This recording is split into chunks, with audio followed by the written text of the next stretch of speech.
Hello students, how are you? This is International Law lecture and the topic is intervention. Intervention. ਇਹ short questions ਵਾਸਤੇ important ਹੈ। Intervention ਨੂੰ ਪੰਜਾਬੀ ਚ ਕਹਿੰਦੇ ਆ ਦਖਲ। ਇੱਕ ਦੇਸ਼ ਵੱਲੋਂ ਕਿਸੇ ਹੋਰ ਦੇਸ਼ ਦੇ ਅੰਦਰੂਨੀ ਮਾਮਲਿਆਂ ਜਾਂ ਬਾਹਰਲੇ ਮਾਮਲਿਆਂ ਵਿੱਚ ਦਖਲ ਦੇਣਾ। ਇੰਟਰਵੈਂਸ਼ਨ ਦਾ ਮਤਲਬ ਹੁੰਦਾ ਹੈ ਇੱਕ ਦੇਸ਼ ਜਾਂ ਇੱਕ ਕੰਟਰੀ ਵੱਲੋਂ ਫੋਰਸ ਜਾਂ ਤਾਕਤ ਦਾ ਇਸਤੇਮਾਲ ਕਰਕੇ ਕਿਸੇ ਹੋਰ ਕੰਟਰੀ ਦੇ ਇੰਟਰਨਲ ਜਾਂ ਅੰਦਰੂਨੀ ਜਾਂ ਐਕਸਟਰਨਲ ਜਾਂ ਬਾਹਰਲੇ ਅਫੇਅਰਸ ਜਾਂ ਕੰਮਾਂ-ਕਾਰਾਂ ਵਿੱਚ ਦਖਲ ਦੇਣਾ। तो इंटरवेंशन ਨੂੰ ਜ਼ਿਆਦਾਤਰ ਅੰਤਰਰਾਸ਼ਟਰੀ ਕਾਨੂੰਨ ਜਾਂ ਇੰਟਰਨੈਸ਼ਨਲ ਲਾਅ ਦੀ ਵਾਇਓਲੇਸ਼ਨ ਹੀ ਮੰਨਿਆ ਗਿਆ ਹੈ। ਇੱਕ ਕੰਟਰੀ ਦੂਸਰੇ ਕੰਟਰੀ ਦੇ ਅਫੇਅਰਸ ਵਿੱਚ ਜਾਂ ਕੰਮਾਂ-ਕਾਰਾਂ ਵਿੱਚ ਦਖਲ ਨਹੀਂ ਦੇ ਸਕਦੀ। ਅਗਰ ਦਿੰਦੀ ਹੈ ਤਾਂ ਅੰਤਰਰਾਸ਼ਟਰੀ ਕਾਨੂੰਨ ਜਾਂ ਇੰਟਰਨੈਸ਼ਨਲ ਲਾਅ ਇਸ ਦੀ ਮਨਾਹੀ ਕਰਦਾ ਹੈ। ਪਰ ਕਈ ਵਾਰ ਇੰਟਰਵੈਂਸ਼ਨ ਲਾਅਫੁਲ ਵੀ ਹੁੰਦਾ ਹੈ। ਕਈ ਵਾਰ ਇੰਟਰਵੈਂਸ਼ਨ ਕਾਨੂੰਨੀ ਤੌਰ ਤੇ ਸਹੀ ਵੀ ਮੰਨਿਆ ਗਿਆ ਹੈ। ਉਹ ਦੱਸਾਂਗੇ ਕਿਵੇਂ ਹੁੰਦਾ ਅੱਗੇ। ਔਰ ਇੰਟਰਨੈਸ਼ਨਲ ਲਾਅ ਕਈ ਵਾਰ ਇੰਟਰਵੈਂਸ਼ਨ ਕਰਨ ਲਈ ਅਗਰ ਇੱਕ ਕੰਟਰੀ ਦੂਸਰੀ ਕੰਟਰੀ ਦੇ ਵਿੱਚ ਇੰਟਰਵੈਂਸ਼ਨ ਕਰਦਾ ਦਖਲ ਦਿੰਦਾ ਉਹਦੇ ਅਫੇਅਰਸ ਵਿੱਚ ਇੰਟਰਨੈਸ਼ਨਲ ਲਾਅ ਅਲਾਉ ਕਰਦਾ ਹੈ ਇੰਟਰਵੈਂਸ਼ਨ। ਮੈਂ ਆਪਣੇ ਪੁਰਾਣੇ ਇੱਕ ਇੰਟਰਨੈਸ਼ਨਲ ਲਾਅ ਦੇ ਲੈਕਚਰ ਦੇ ਵਿੱਚ ਵੀਡੀਓ ਵਿੱਚ ਇੱਕ ਉਹ ਲੈਕਚਰ ਦਾ ਟੌਪਿਕ ਹੈ ਐਮੀਕੇਬਲ ਐਂਡ ਕੋਅਰਸਿਵ ਮੈਥਡਸ ਆਫ ਸੈਟਲਿੰਗ ਡਿਸਪਿਊਟਸ। ਉਹਦੇ ਵਿੱਚ ਇੰਟਰਵੈਂਸ਼ਨ ਨੂੰ ਸਮਝਾ ਚੁੱਕਿਆ। ਉਹ ਵੀਡੀਓ ਤੁਸੀਂ ਪਲੀਜ਼ ਦੇਖੋ। ਇੰਟਰਵੈਂਸ਼ਨ ਉਹਦੇ ਵਿੱਚ ਮੈਂ ਤੁਹਾਨੂੰ ਦੱਸ ਚੁੱਕਿਆ ਇਹ ਇੱਕ ਕੋਅਰਸਿਵ ਮੈਥਡ ਹੈ ਸੈਟਲਿੰਗ ਦਾ international disputes between two nations. ਦੇਖੋ ਅਗਰ ਦੋ ਨੇਸ਼ਨਸ ਦੇ ਵਿੱਚ ਦੋ ਕੰਟਰੀਆਂ ਵਿੱਚ ਅਗਰ ਡਿਸਪਿਊਟ ਪੈਦਾ ਹੁੰਦਾ ਹੈ ਤਾਂ ਉਹਦੇ ਦੋ ਤਰੀਕੇ ਨੇ ਹੱਲ ਕਰਨ ਦੇ। ਪਹਿਲਾਂ ਤਾਂ ਹੈ ਐਮੀਕੇਬਲ ਪੀਸਫੁਲ ਮੈਥਡਸ, ਉਹ ਮੈਂ ਕਰਾ ਚੁੱਕਿਆ ਲੈਕਚਰ ਦੇਖ ਲਓ ਤੁਸੀਂ, ਐਮੀਕੇਬਲ ਐਂਡ ਕੋਅਰਸਿਵ ਮੈਥਡਸ ਆਫ ਸੈਟਲਿੰਗ ਡਿਸਪਿਊਟਸ। ਤੇ ਜੇ ਐਮੀਕੇਬਲ ਮੈਥਡਸ ਨਾਲ ਸਹੀ ਨਹੀਂ ਹੁੰਦਾ ਡਿਸਪਿਊਟ ਤਾਂ ਫਿਰ ਕੋਅਰਸਿਵ ਮੈਥਡਸ ਵੀ ਹੈਗੇ ਨੇ। ਤੇ ਇੰਟਰਵੈਂਸ਼ਨ ਉਹਨਾਂ ਵਿੱਚ ਇੱਕ ਕੋਅਰਸਿਵ ਮੈਥਡ ਹੈ, ਮੈਂ ਦੱਸ ਚੁੱਕਿਆ। लेकिन इत्थे ਆਪਾਂ थोड़ा डिटेल च करांगे इंटरवेंशन। तो इंटरवेंशन या दखल एक कंट्री वालों दूसरे दे अफेयर्स विच दखल can be done on the request और invitation of the country also. एक कंट्री इनविटेशन करती है दूसरी कंट्री नूं इनवाइट करती है, रिक्वेस्ट करती है कि आओ और साडे अफेयर्स विच साडे ਕੰਮਾਂ-ਕਾਰਾਂ ਵਿੱਚ ਸਾਡੇ इंटरनल अफेयर विच दखल दो। तुसीं कहोगे ऐ किवें हो गया सर, कौन कंट्री चाहूगा कि एक कंट्री दूसरी कंट्री विच दखल देवे, या कौन किहड़ी country सोचूगी।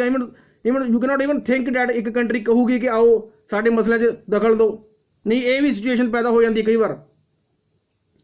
When a state interferes in the political affairs of another state by invitation or request of that state, it cannot be said to be unlawful।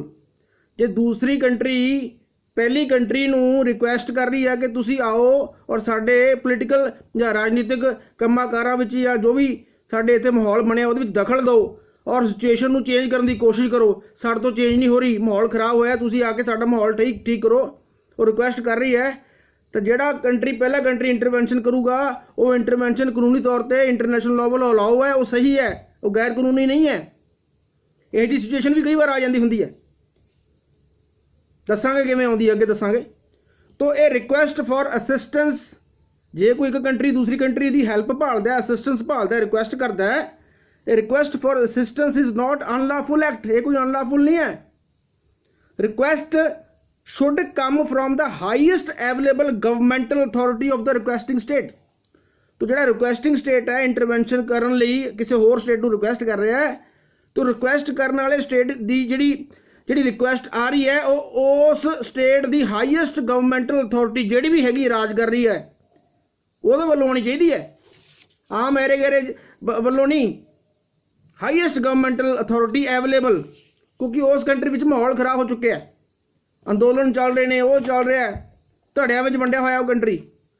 ਤਾਂ ਜਿਹੜਾ ਸਭ ਤੋਂ ਮਜ਼ਬੂਤ ਧੜਾ ਹੈ ਉਸ ਕੰਟਰੀ ਦਾ, ਜਿਹੜਾ ਉੱਥੇ ਰਾਜ ਕਰ ਸਕਦਾ, ਲੋਕਾਂ ਦੀ ਵੀ ਸਪੋਰਟ ਹੈ, ਉਹਦੇ ਵੱਲੋਂ ਕਿਸੇ ਬਾਹਰਲੀ ਕੰਟਰੀ ਵੱਲੋਂ ਰਿਕੁਐਸਟ ਜਾਂਦੀ ਹੈ ਕਿ ਆਓ ਜੀ ਅਸੀਂ ਇੱਥੇ ਸਰਕਾਰ ਸਥਾਪਿਤ ਕਰਨਾ ਚਾਹੁੰਦੇ ਹਾਂ, ਮਾਹੌਲ ਖਰਾਬ ਹੈ ਤੇ ਤੁਸੀਂ ਆ ਕੇ ਸਾਡੀ ਮਦਦ ਕਰੋ, ਦੂਸਰੇ ਗਰੁੱਪ ਨੂੰ ਲਾਹੋ, ਉਹ ਕਬਜ਼ਾ ਜਮਾਈ ਬੈਠਾ, ਉਹਨੂੰ ਲੋਕਾਂ ਦੀ ਸਪੋਰਟ ਨਹੀਂ ਹੈ, ਅਸੀਂ ਰਾਜ ਕਰਾਂਗੇ, ਸਾਨੂੰ ਤੁਹਾਡੀ ਸਪੋਰਟ ਚਾਹੀਦੀ ਹੈ, ਤੁਸੀਂ ਆਓ ਔਰ ਸਾਡੀ ਹੈਲਪ ਕਰੋ ਔਰ ਸਾਡੀ ਕੰਟਰੀ ਜਿਹੜੀ ਹੈ, ਸਾਡੀ ਕੰਟਰੀ ਵਿੱਚ ਪੀਸ ਆਵੇ।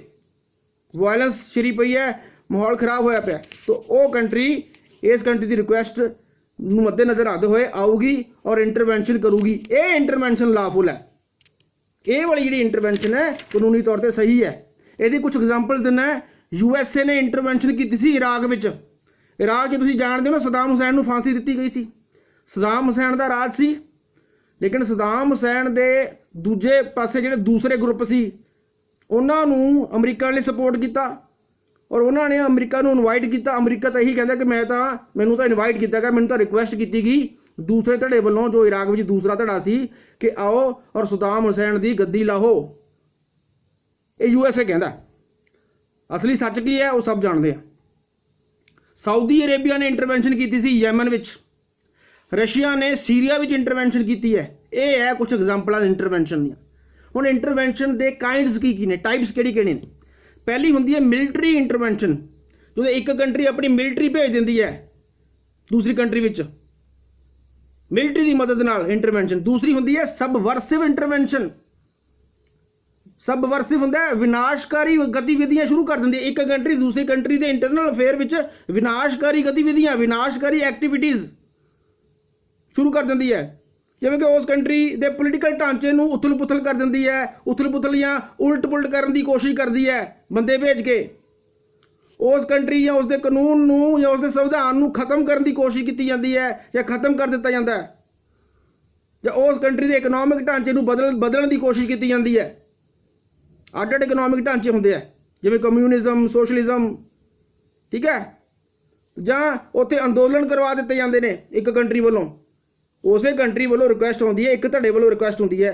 ਤਾਂ ਇੱਕ ਕੰਟਰੀ, ਇਹ ਵਾਲੀ ਕੰਟਰੀ ਜਿਹੜੀ ਇੰਟਰਵੈਂਸ਼ਨ ਕਰਦੀ ਹੈ, ਇਹ ਸਾਰੇ ਤਰੀਕੇ ਨਾਲ ਇੰਟਰਵੈਂਸ਼ਨ ਕਰ ਸਕਦੀ ਹੈ। ਉੱਥੇ ਅੰਦੋਲਨ ਕਰਵਾ ਸਕਦੀ ਹੈ, ਉੱਥੇ ਹਿੰਸਾ ਕਰਵਾ ਸਕਦੀ ਹੈ, ਉੱਥੇ ਅੱਤਵਾਦੀ ਗਤੀਵਿਧੀਆਂ ਸਰਗਰਮ ਕਰ ਸਕਦੀ ਹੈ, ਉੱਥੇ ਟੈਰਰਿਜ਼ਮ ਕਰ ਸਕਦੀ ਹੈ। ਕਈ ਵਾਰ ਐਂ ਹੁੰਦਾ ਹੈ ਕਿ ਕਿਸੇ ਇੱਕ ਕੰਟਰੀ ਵਿੱਚ ਦੋ ਪੋਲੀਟੀਕਲ ਧੜੇ ਬਣ ਜਾਂਦੇ ਆ। ਮੈਂ ਉਸ ਕੰਟਰੀ ਦੀ ਗੱਲ ਕਰਦਾ ਜਿਹੜਾ ਹੁਣ ਰਿਕੁਐਸਟ ਕਰੂਗਾ, ਮੈਂ ਉਸ ਕੰਟਰੀ ਦੀ ਗੱਲ ਕਰਦਾ। ਹੁਣ ਗੱਲ ਕੀ ਹੈ, ਉਹ ਮਾਹੌਲ ਖਰਾਬ ਹੋਇਆ ਉਸ ਕੰਟਰੀ 'ਚ। ਉਸ ਕੰਟਰੀ ਵਿੱਚ ਦੋ ਗਰੁੱਪਸ ਬਣੇ ਹੁੰਦੇ ਨੇ, ਦੋ ਪੋਲੀਟੀਕਲ ਗਰੁੱਪਸ ਬਣ ਜਾਂਦੇ ਆ, ਦੋ ਪੋਲੀਟੀਕਲ ਜਾਂ ਰਾਜਨੀਤਿਕ ਧੜੇ ਬਣ ਜਾਂਦੇ ਨੇ। ਇੱਕ ਗਰੁੱਪ ਰਾਜ ਕਰ ਰਿਹਾ ਹੁੰਦਾ, ਇੱਕ ਗਰੁੱਪ ਕੋਲੇ ਕੁਰਸੀ ਹੈ, ਗੱਦੀ ਹੈ ਜਾਂ ਸਰਕਾਰ ਇੱਕ ਗਰੁੱਪ ਕੋਲੇ ਹੈ। ਉਸ ਕੰਟਰੀ ਦੀ ਜਿਹੜੀ ਵਾਗਡੋਰ ਹੈ ਇੱਕ ਗਰੁੱਪ ਦੇ ਹੱਥਾਂ 'ਚ ਹੈ, ਲੇਕਿਨ ਜਿਹੜਾ ਉਹ ਗਰੁੱਪ ਹੈ ਉਹਨੂੰ ਆਮ ਜਨਤਾ ਦੀ ਸਪੋਰਟ ਨਹੀਂ ਹੈ। ਰਾਜ ਤਾਂ ਉਹ ਕਰ ਰਿਹਾ ਉਸ ਕੰਟਰੀ ਨੂੰ, ਲੇਕਿਨ ਆਮ ਜਨਤਾ ਦੀ ਸਪੋਰਟ ਜਾਂ ਸਮਰਥਨ ਨਹੀਂ ਹੈ ਉਸ ਗਰੁੱਪ ਨੂੰ। ਜਾਂ ਸਮਰਥਨ ਸੀਗਾ ਲੇਕਿਨ ਹੁਣ ਗਵਾ ਚੁੱਕਿਆ ਉਹ ਸਮਰਥਨ, ਲੋਕ ਬਗਾਵਤ ਤੇ ਆ ਚੁੱਕੇ ਨੇ। ਤੇ ਇਸ ਸਥਿਤੀ ਦਾ, ਇਸ ਸਿਚੁਏਸ਼ਨ ਦਾ ਲਾਭ ਜਾਂ ਫਾਇਦਾ ਦੂਸਰਾ ਗਰੁੱਪ ਉਠਾਉਣਾ ਚਾਹੁੰਦਾ ਹੈ। ਉਹ ਆਪਣੀ ਸਰਕਾਰ ਬਣਾਉਣਾ ਚਾਹੁੰਦਾ, ਲੇਕਿਨ ਉਹਦੇ ਕੋਲ ਇੰਨੀ ਪਾਵਰ ਨਹੀਂ ਹੈ, ਉਹਦੇ ਕੋਲ ਮਿਲਟਰੀ ਸਟਰੈਂਥ ਨਹੀਂ ਹੈ, ਕਿਉਂਕਿ ਮਿਲਟਰੀ ਵੀ ਉਸ ਗਰੁੱਪ ਕੋਲੇ ਹੈ ਜਿਹੜਾ ਰਾਜ ਕਰ ਰਿਹਾ। ਲੇਕਿਨ ਲੋਕਾਂ ਦਾ ਸਮਰਥਨ, ਮੈਜੋਰਿਟੀ ਲੋਕਾਂ ਦਾ ਸਮਰਥਨ ਗਵਾ ਚੁੱਕਿਆ। ਲੋਕਾਂ ਦਾ ਸਮਰਥਨ ਦੂਸਰੇ ਗਰੁੱਪ ਕੋਲੇ ਹੈ ਜਿਹੜਾ ਹੁਣ ਉੱਥੇ ਰਾਜ ਕਰਨਾ ਚਾਹੁੰਦਾ ਹੈ। ਤਾਂ ਦੂਸਰੇ ਗਰੁੱਪ ਕੋਲ ਜਨਤਾ ਦਾ ਸਮਰਥਨ ਹੈ, ਸਪੋਰਟ ਹੈ, ਮਿਲਟਰੀ ਪਾਵਰ ਨਹੀਂ ਹੈ। ਤਾਂ ਹੁਣ ਦੂਸਰਾ ਗਰੁੱਪ ਕੀ ਕਰੂਗਾ? ਦੂਸਰਾ ਗਰੁੱਪ ਕਿਸੇ ਬਾਹਰਲੇ ਮੁਲਕ ਜਾਂ ਬਾਹਰਲੀ ਕੰਟਰੀ ਨੂੰ ਉਸ ਸਥਿਤੀ ਵਿੱਚ ਦਖਲ ਜਾਂ ਇੰਟਰਵੈਂਸ਼ਨ ਕਰਨ ਲਈ ਰਿਕੁਐਸਟ ਭੇਜੂਗਾ। ਤੇ ਉਹ ਬਾਹਰਲੀ ਕੰਟਰੀ ਉੱਥੇ ਮਿਲਟਰੀ ਭੇਜੇ, ਕੁਝ ਮਰਜ਼ੀ ਕਰੇ, ਉਹ ਇੰਟਰਵੈਂਸ਼ਨ ਕਰ ਸਕਦੀ ਹੈ। ਤਾਂ ਕਾਨੂੰਨੀ ਤੌਰ ਤੇ ਸਹੀ ਹੈ, ਇੰਟਰਨੈਸ਼ਨਲ ਲਾਅ ਨੂੰ ਅਲਾਉ ਕਰਦਾ ਹੈ। ਲੇਕਿਨ ਧਿਆਨ ਰੱਖਿਓ, ਇਹ ਜੀ ਸਿਚੁਏਸ਼ਨ ਬਹੁਤ ਘੱਟ ਹੁੰਦੀ ਹੈ। ਕੋਈ ਵੀ ਕੰਟਰੀ ਬਾਹਰਲੀ ਕੰਟਰੀ ਨੂੰ ਅਲਾਉ ਨਹੀਂ ਕਰਦਾ ਕਿ ਆਓ ਔਰ ਸਾਡੇ ਇੰਟਰਨਲ ਮਾਮਲੇ ਵਿੱਚ ਦਖਲ ਦਿਓ। ਇਹ ਐਕਸੈਪਸ਼ਨ ਦਿੱਤੀ ਹੈ ਤੁਹਾਨੂੰ ਮੈਂ, ਐਂ ਵੀ ਹੋ ਸਕਦਾ। ਜਨਰਲੀ ਆਪਾਂ ਗੱਲ ਕਰੀਏ, ਆਮ ਕਰਕੇ ਜਾਂ ਜਨਰਲੀ ਆਪਾਂ ਕਹਿ ਸਕਦੇ ਹਾਂ ਕਿ ਇੰਟਰਵੈਂਸ਼ਨ ਜਿਹੜੀ ਹੈ ਗਲਤ ਹੈ, ਹੋਣੀ ਨਹੀਂ ਚਾਹੀਦੀ। ਇੱਕ ਕੰਟਰੀ ਬਿਨਾਂ ਕਿਸੇ ਕਾਰਨ ਦੇ, ਬਿਨਾਂ ਕਿਸੇ ਰੀਜ਼ਨ ਦੇ ਕਿਸੇ ਹੋਰ ਕੰਟਰੀ ਦੇ ਇੰਟਰਨਲ ਅਫੇਅਰਸ ਵਿੱਚ ਦਖਲ ਜਾਂ ਇੰਟਰਵੈਂਸ਼ਨ ਨਹੀਂ ਕਰਦੀ ਤੇ ਕਰਨੀ ਵੀ ਨਹੀਂ ਚਾਹੀਦੀ ਆਮ ਹਾਲਾਤਾਂ ਦੇ ਵਿੱਚ। ਇਹ ਤਾਂ ਐਕਸੈਪਸ਼ਨ ਦੀ ਗੱਲ ਕੀਤੀ ਸੀ ਮੈਂ।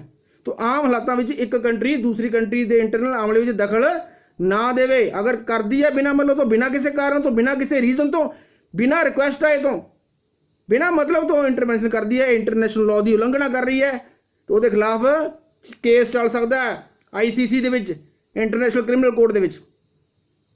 ਕਿਉਂਕਿ ਇੰਟਰਨੈਸ਼ਨਲ ਲਾਅ ਦੀ ਉਲੰਘਣਾ ਇਹ ਹੈ ਇੰਟਰਵੈਂਸ਼ਨ। ਇੰਟਰਨੈਸ਼ਨਲ ਲਾਅ ਦੀ ਉਲੰਘਣਾ ਬਿਲਕੁਲ ਮੰਨਿਆ ਜਾਊਗਾ ਬਿਨਾਂ ਕਿਸੇ ਕਾਰਨ ਤੋਂ, ਅਗਰ ਤੁਸੀਂ ਇੱਕ ਕੰਟਰੀ ਦੂਸਰੀ ਕੰਟਰੀ ਦੇ ਇੰਟਰਨਲ ਅਫੇਅਰਸ ਵਿੱਚ ਦਖਲ ਦਿੰਦੀ ਹੈ।